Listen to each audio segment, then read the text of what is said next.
datang pertama kali berarti kita kasih buku KMS itu gratis ya kalau di puskesmas. Itu buku KMS, kemudian alat untuk tanda-tanda vital ya, tensian, stetoskop, termometer, kemudian kalau saturasi oksigen, oximeter kalau misalkan ada boleh disiapkan. Jadi nadinya nggak usah kita hitung manual kan. Kalau sekarang kan semuanya udah pakai serba alat ya kalau di rumah sakit. Kemudian timbangan ya, karena kalau ibu hamil peningkatan berat badannya kan itu bisa naik terus ya, setiap kali kita periksa itu pasti bakalan naik. Mungkin ada di awal itu karena ada mual, mungkin juga ada muntah atau nggak muntah pun tapi ibunya mual kan makannya sedikit, itu bisa turun berat badannya ya, itu di trimester 1. Tapi setelah itu trimester 2 itu naik terus ya berat badannya. Tuh, kemudian ini alat ukur tinggi badan. Kalau misalkan ibunya lupa berarti diukur ya, tapi kalau misalkan masih ingat itu kan nggak akan naik lagi ya, udah dewasa mah gitu. Jadi cukup ingat ya ibu, kalau nggak ada, kalau ibunya lupa baru dihitung ya, baru diukur tinggi badannya. Itu alat-alat untuk tanda-tanda kita. Setelah itu kita masuk ke pemeriksaan fisik. Pemeriksaan fisik apa aja yang diperlukan kira-kira? Ada nggak? Apa? Stetoskop buat auskultasi ya. Habis itu untuk periksa janinnya ya. Periksa janin leopard itu nanti kita ngecek TFU, berarti meteran atau metlin ini. Kemudian terus juga ini pen light ya untuk lihat mulut ya, apakah ada karies gigi atau tidak. Ada sama refleks hammer aja, sama ini monoaura untuk cek DJJ atau Doppler dan jeli kalau misalkan pakai yang elektrik mah ya. Kalau ini mah kan udah nggak pernah dipakai ya, jadi bidan juga udah nggak pakai kayak ginian ya. Itu ini mah karena ya teman-teman belajar, siapa tahu nanti masuk ke pedalaman ya nggak ada gitu ya, jadi harus bisa pakai yang ini juga.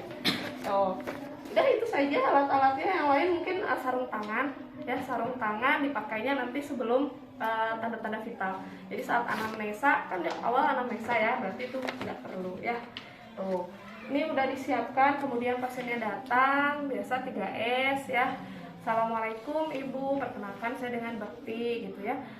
Ibu boleh dipinjam KMS-nya, buku KMS-nya. Nah kita pegang, kemudian ibu namanya siapa ya, tanggal lahirnya, usianya. Karena kita ngeceknya dari buku KMS. Kalau di poli ya kan nggak pakai gelang ya. Kalau di ruang rawat inap kan baru pakai gelang, kita cek ke gelang. Tapi kalau ini kita cek dengan buku KMS-nya ya. Oke. Oh, dilihat usia kehamilannya berapa ibu. Kalau belum tahu berarti kita hitung dari apa? HP-nya. Karena kita harus tahu dulu nih ibunya hamil berapa minggunya gitu. Terus obstetriknya ya, status obstetriknya ibu ini hamil ke berapa, udah pernah melahirkan atau belum, pernah keguguran atau enggak ya, GPA-nya G berapa, P berapa, A berapa ya, itu di awal ya. Nah terus baru kita anamnesa ya. Ibu keluhannya apa sekarang ya, ini mungkin trimester 3 lah ya misalnya ya. Keluhannya apa sekarang ini. Jadi keluhan utama itu yang dirasakan saat ini saja ya. Sekarang ini lagi ngerasain apa, sesak misalkan ya, ini agak ngap misalkan, biasanya gitu kan trimester 3. Kemudian riwayat apa di situ, riwayat kesehatan keluarga dulu ya, sekarang ya. Riwayat kesehatan sekarangnya ada nggak? Adanya kesehatan ibu. Oh ya, harusnya ada riwayat kesehatan sekarang ya, lewat. Riwayat kesehatan sekarang berarti terkait sesaknya ya, ditanyakan kapan saja sih sesaknya ya. Terus apakah mulai dari trimester 3 atau berapa hari yang lalu, kemudian apa yang memperberat sesaknya ya. Kalau posisi apa sih merasa sesak gitu kan, merasa agak lega, itu kalau posisi seperti apa ya. Kemudian lanjut riwayat kesehatan keluarga. Pertanyaannya apa riwayat kesehatan keluarga? Keturunan menular. Ibu ada penyakit keturunan nggak, seperti hipertensi, DM, alergi, asma ya. Kemudian ibu ada turunan hamil kembar atau tidak ya, karena ini kan berhubungan dengan kehamilan, kayak itu. Terus penyakit thalassemia misalkan ya, itu juga ditanyakan. Oke, selanjutnya riwayat kesehatan dahulu ya. Ditanyakan, ibu sebelum hamil pernah punya penyakit atau enggak? Ya, penyakitnya seperti apa? Penyakit hipertensi misalkan ya. Jadi udah sama turunan, ada tapi mungkin aja turunan itu ada tapi belum muncul, kan bisa ya kayak gitu. Nah, ini mah udah pernah tensinya tinggi atau enggak? Tuh, kemudian pernah penyakit apa gitu misalkan tipoid ya atau apa DBD yang dirawat lama misalkannya di rumah sakit atau pernah dioperasi usus buntu misalkan ya kayak gitu. Terus setelah kesehatan dahulu, kemudian apa lagi? Kesehatan ibu. Kesehatan ibu. Ibu yang tadi udah. Yang dahulu tuh maksudnya ibu kan? Yang kesehatan ibu tuh yang dahulu sebelum hamil ya. Penyakit menular. Riwayat penyakit menular, ibu pernah punya penyakit menular seperti yang menular seksual ataupun TBC gitu ya. Tuh. Terus apa lagi? Riwayat kehamilan, kelahiran dan nifas yang lalu. Ya, itu ibu ini kan tadi katanya hamilnya yang kedua kali ya. Nah, yang pertama itu melahirkan di tahun berapa? Lahirnya di mana? Penolongnya siapa? Ada masalah nggak waktu hamil, melahirkan ataupun nifasnya? Terus keadaan anaknya sekarang seperti apa? Ya. Lanjut. Kehamilan saat ini. Kehamilan saat ini. Nah, ibu pertama kali tahu hamil di usia berapa minggu kehamilan? Misalkan 5 minggu gitu ya. Kemudian udah cek USG belum ya? Berapa kali cek USG-nya? Biasanya cek kemana?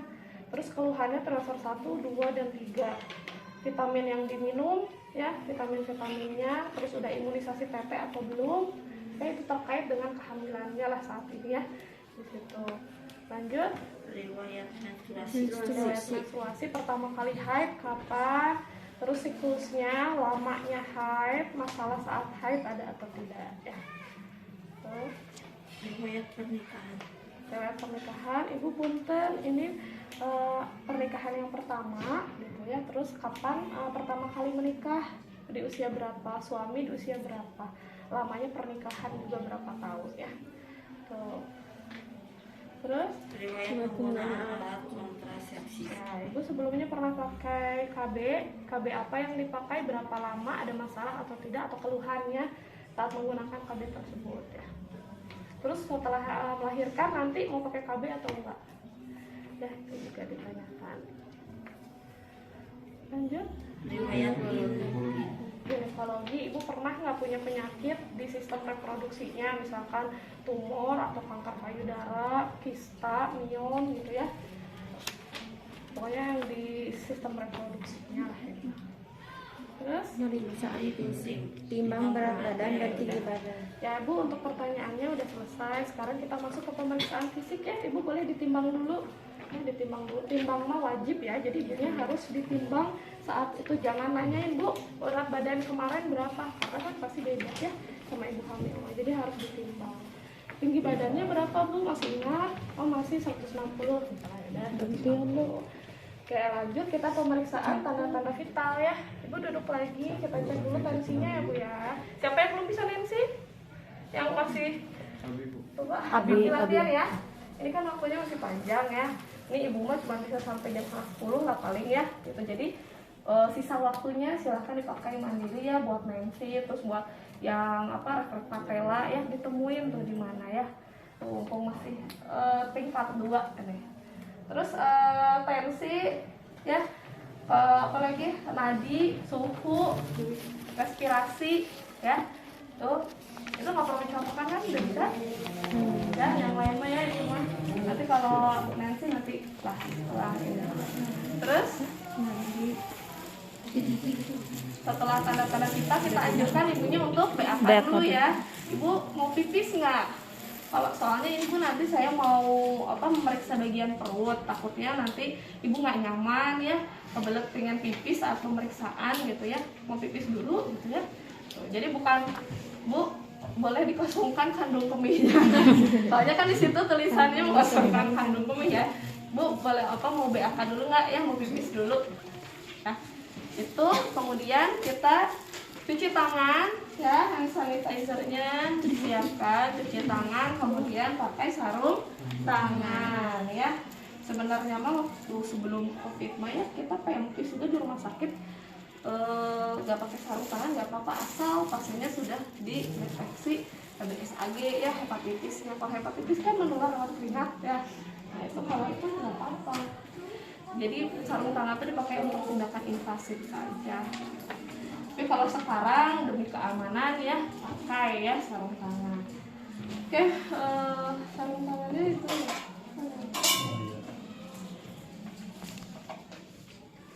Harusnya sih nggak demonstrasi lagi ya, nggak apa deh. Karena ibu nggak bisa nemenin lama. Jangan lupa dilepas dulu perhiasan-perhiasannya ya.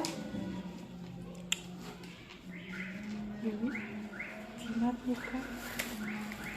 Dulu tutup.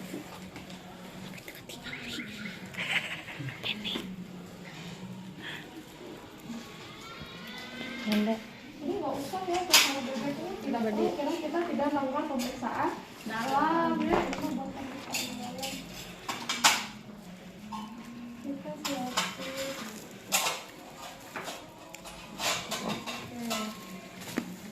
Oke. Ya ibu sekarang boleh tiduran ya bu ya. Tiduran dulu. Ya, kalau pemeriksaan fisik ini ya urutannya biasa dari paling atas kemudian turun ya sampai ke kaki. Terus urutannya inspeksi dulu pasti ya dilihat dulu. Kalau yang hasil dilihat kalau kita di depan pasien nggak usah terlalu diomongin, oh iya ibu tidak ada plasmagrafi darum ya, nggak usah coba ya, cukup simpan saja dalam hati, nanti kita tulis ya, dokumentasikan. Tapi kalau misalkan kita mau tanya nih rambutnya kok kelihatan lepek ya, nah itu boleh, bu ini kok rambutnya lepek ibu terakhir keramas kapan, nah itu boleh ya. Tapi kalau yang lain-lain ibu, oh iya bu ya tidak ada karies gigi ya bu ya, nggak usah itu mah asal misalkan ibu ada karies itu nanti kita tulis aja di dokumentasi. Kalau misalkan kita perlu data yang melengkapi baru kita tanyakan ya. Oke, tadi inspeksi, terus habis itu palpasi, habis palpasi perkusi, baru auskultasi. Kecuali di bagian Perut. abdomen ya, di bagian abdomen inspeksi, habis inspeksi perkusi, palpasi aja. auskultasi dulu, baru palpasi ya. Kalau di ibu hamil tidak perlu diperkusi karena ada janin ya, nggak usah diperkusi ya. Nah, terus tadi kita masuk ya ke bagian paling atas dulu pasti ya, bagian kepala. Nah teman-teman jangan lupa tadi ya tanda-tanda vitalnya ya. Kadang-kadang pengen cepet ini ya anamnesa langsung aja ke sini, tanda-tanda vitalnya lewat. Oke, jadi kepala ya dilihat ya, distribusi rambutnya ya, kemudian sambil dipegang kebersihannya, kemudian kita raba apakah ada benjolan, ada luka atau tidak ya. Dilihat bu ada nyeri tekan, ada nyeri apa enggak ya. Kalau maksud kita nyeri tekan bahasanya, tapi kalau ke ibu bu ada sakit atau enggak bu saat ditekan? Oke, nggak ada. Ya dilihat ini rambutnya juga bersih ya bu ya. Oke, tadi pagi udah keramas ya bu, misalkan itu ya, sambil kita cek. Oke, setelah bagian kepala kita ke wajah ya, turunnya ke wajah. Di wajah kita lihat apakah ada plasma gravidarum atau tidak, kemudian ada edema atau tidak ya. Kalau misalkan ibunya hipertensi ya, biasanya kan itu edemanya seluruh tubuh gitu ya, bagian wajah juga. Oke, tidak ada. Kemudian kita ke mata. Di mata biasa konjungtifanya ibu, mohon maaf lihat ke atas ya, konjungtiva pada tahu kan yang mana? Yang dalamnya nih, apakah pucat atau tidak ya. Tuh, setelah itu skleranya, kemudian ada edema palpebra atau tidak. Edema nih di kelopak mata ya. Kita lihat, kalau ibu boleh tutup matanya ya, kemudian tekan sedikit aja ya. Oke ya, nyeri apa enggak bu? Enggak. Oke, lanjut ke area hidung dan juga telinga. Ini diperiksa kalau pasiennya ada masalah.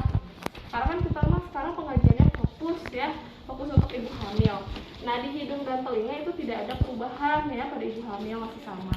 Yang ada perubahan di area mulut. Jadi ini tuh tidak ada kan di daftar pilih hidung sama telinga, diperiksa kalau ada masalah. Misalkan ini telinga kanan saya kok kayak ada apa ya, kayak agak bahasanya apa ya, kayak menurun lah pendengarannya misalkan ya gitu. Baru kita periksa. Atau misalkan ada keluaran cairan-cairan, baru diperiksa. Kalau tidak ada masalah tidak perlu. Berarti kalau dia bisa menjawab kan berarti sudah normal ya. Oke, sekarang area mulut ibu boleh dibuka mulutnya. Pertama pasti kita lihat mukosa bibir dulu ya. Mukosa bibirnya apakah lembab atau kering. Kemudian ibu dibuka mulutnya. Oke, dilihat kebersihannya. Kemudian ada stomatitis atau tidak, ada karies gigi atau tidak ya. Oke. Sekarang kita pindah dari mulut ke mana? Leher. Ke leher ya, sesuai urutan tadi ya, leher. Di leher diinspeksi dulu. Inspeksi apakah ada hiperpigmentasi. Ya biasa kalau misalnya kita melihat area kulit ibu hamil, pasti yang pertama tuh hiperpigmentasi ya. Apakah ada hiperpigmentasi atau tidak, kemudian ada peningkatan JPV atau tidak, itu kan diinspeksi juga ya. Ibu boleh menoleh ke sebelah kiri, karena pemeriksa kan biasanya di kanan. Ke kiri, ya kita lihat ada peningkatan JPV atau tidak. Oke, tidak. Boleh lurus lagi Bu. Oke, sekarang ibu izin ya, saya mau tekan-tekan area belakang telinga sampai dagu dan pinggirnya sampai bahu ya Bu ya. Oke, periksa apakah ada benjolan ya, kelenjar getah bening, benjolan atau tidak ya, niraba. Kemudian kelenjar tiroidnya ya, biasanya kan ada peningkatan sedikit ya pada ibu hamil ya, itu normal ya. Oke, setelah itu sudah ya, sampai palpasi aja kalau leher. Kita lanjut ke bagian dada. Ibu mohon izin ya, dadanya, bajunya kita buka dulu, saya mau lihat area dadanya. Ya Allah, ini siapa yang nyarat-nyarat? Kayak coretan anak kecil lagi ada. Ya, oke, kita lihat dulu inspeksi. Yang pertama kita inspeksi biar ingat ya, kita ke pengembangan dadanya dulu ya, pernapasannya dulu. Pengembangan dadanya kanan kiri simetris atau tidak. Kemudian ada otot-otot bantu pernapasan atau enggak ya, misalkan agak ngembang gitu ya ininya. Oke, kemudian setelah itu baru kita lihat di bagian payudaranya apakah ada hiperpigmentasi. Ya, di areolanya pasti kan lebih menghitam ya, beda sama wanita yang tidak hamil. Kemudian putingnya menonjol atau tidak, kemudian kebersihan putingnya ya. Terus areanya ya, nih area kulitnya seperti apa. Mungkin ada yang yang lecet-lecet atau apa gitu ya di area payudaranya. Oke, setelah diinspeksi kemudian kita palpasi. Palpasi seperti sadari ya ibu, diangkat dulu tangannya, pasti periksa yang terjauh dulu ya, sebelah kiri. Yang terjauh dulu, yang ini menahan nih bagian bawah, yang satu memutar ya, putar dari yang terjauh sampai mendekati putingnya. Oke ya, kita rasakan apakah ada benjolan atau tidak. Kemudian suhunya, kalau misalkan ada infeksi gitu ya, ada gumpalan, biasanya lebih hangat ya. Hangat tuh cuma di daerah situ aja, yang lainnya enggak. Oke, kemudian yang sebelah kanannya dari terjauh sampai mendekati putingnya. Ada nyeri nggak Bu? Oke, oh ya ini Pak ya, sampai ke area aksila ya. Yang ini juga tadi ya, sampai ke area aksila. Lagi-lagi ya, ini putar. Nah, sudah selesai putar baru kita yang aksilanya ya. Oke, ada turun lagi, baru pindah ke sebelah kanan ya. Kanan kita raba ya. Terus ini tadi aksilanya ya, baru kita cek pengeluaran ASI-nya. Tapi tanyakan dulu ibunya ada riwayat abortus atau tidak tadi ya. Kalau misalkan ada, lebih baik tidak usah. Kalau nggak ada, boleh dicek pengeluaran ASI-nya, direntangkan dulu, kemudian baru dicubit ke atas ya. Karena kalau untuk pengeluaran ASI itu kan di yang areolanya ya, bukan bagian puting aja untuk mengeluarkan ASI. Jadi harus kena areolanya, dinaikkan ya. Sudah, kalau misalkan belum keluar udah nggak apa-apa ya. Itu kan karena hormon estrogen dan progesteronnya masih tinggi. Tapi kalau udah ada yang keluar juga nggak apa-apa, sama aja gitu ya, mau keluar atau belum. Terus setelah itu kita perkusi ya, sudah palpasi. Ini yang terjauh dulu kita temukan ICS-nya ya, biasa. Terus tarik, jangan sampai ini tuh ngangkat lagi tangan kita. Kenapa? Supaya gampang nyari ICS-nya ya, tinggal digeser-geser aja. Sini tarik ke bawah, terus ke sini, sana, sini gitu ya. Ini kalau ada payudara berarti pinggirnya ini sebelah sini.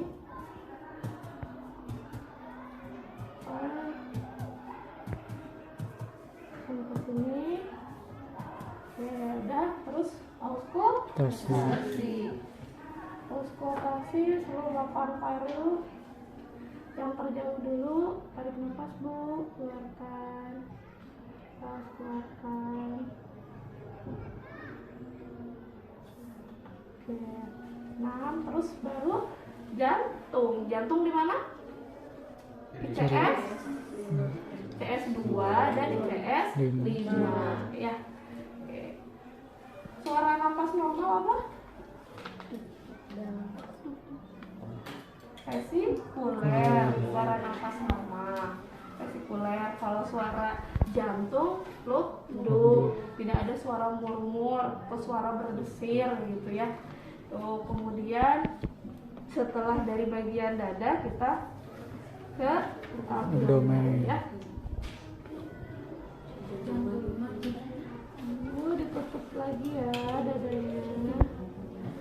Sekarang bagian perutnya saja yang dibuka ya.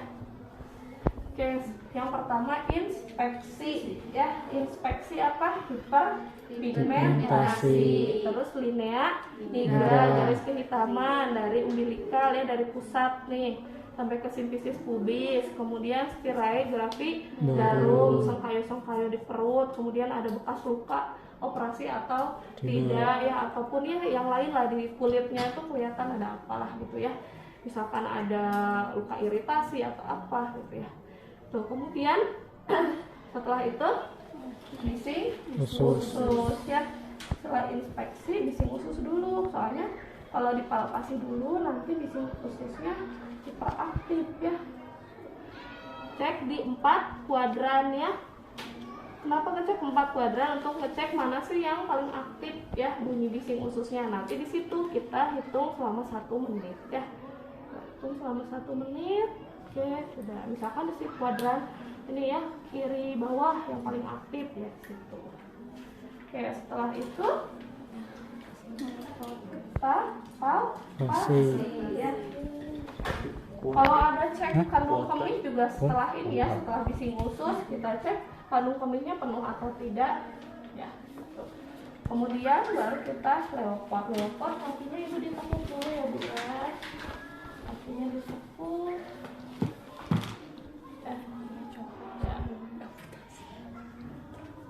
Pemeriksa ada di sebelah kanan menghadapnya ke wajah ibu ya.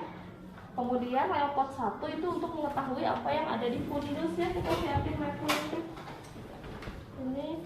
Kemudian kita ini kumpulkan dari bawah, mengumpulkan uterusnya. Nah, sampai mana nih kerasnya tinggi fundus itu diraba, mana yang kerasnya sampai mana? Bisa misalkan sepusat, kalau sepusat kan biasanya 20 minggu ya, 20 sampai 22 minggu.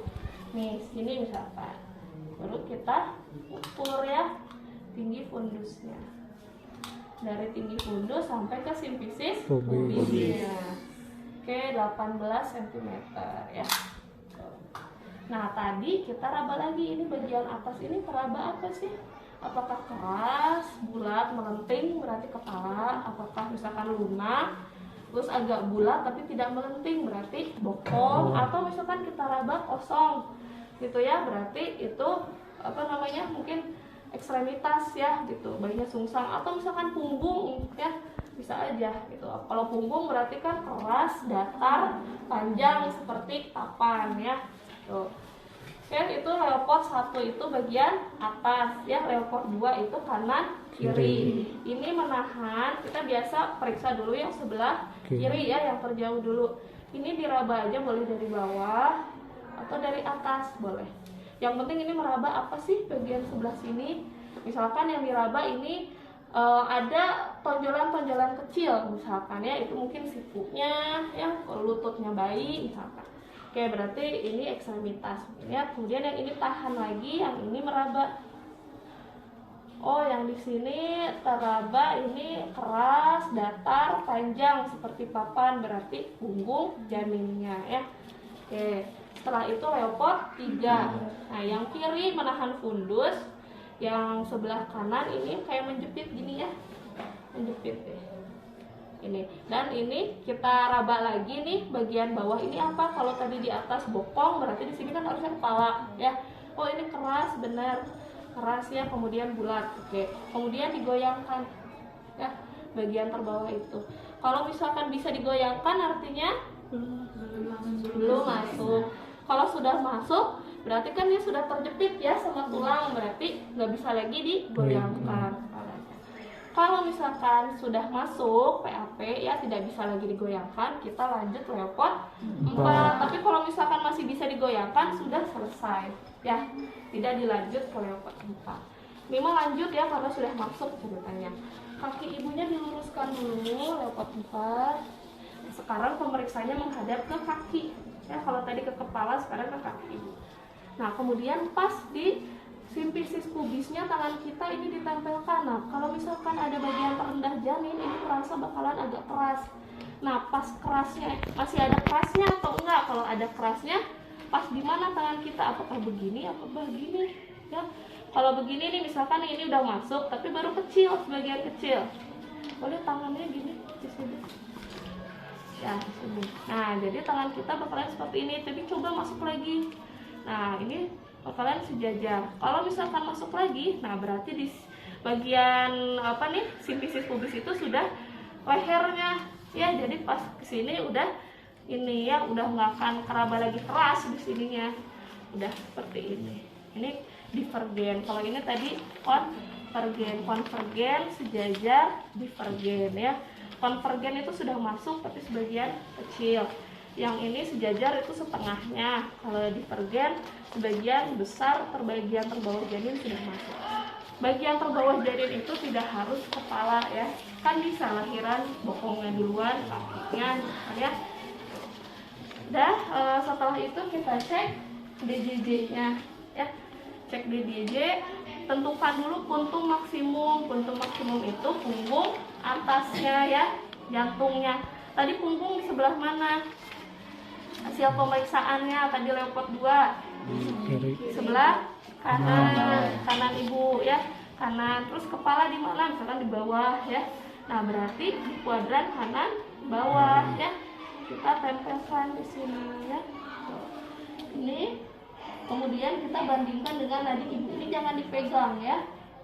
Bandingkan sama nggak suaranya. Kalau sama berarti bukan ya, itu punya si ibu, berarti geser lagi ke bawah ya. Dengarkan lagi kalau sudah berbeda. Nah, berarti itu benar punya janin ya, DJJ-nya. Kita hitung selama 1 menit ini lepas ya. Nadi ibunya lepas, hitung selama 1 menit.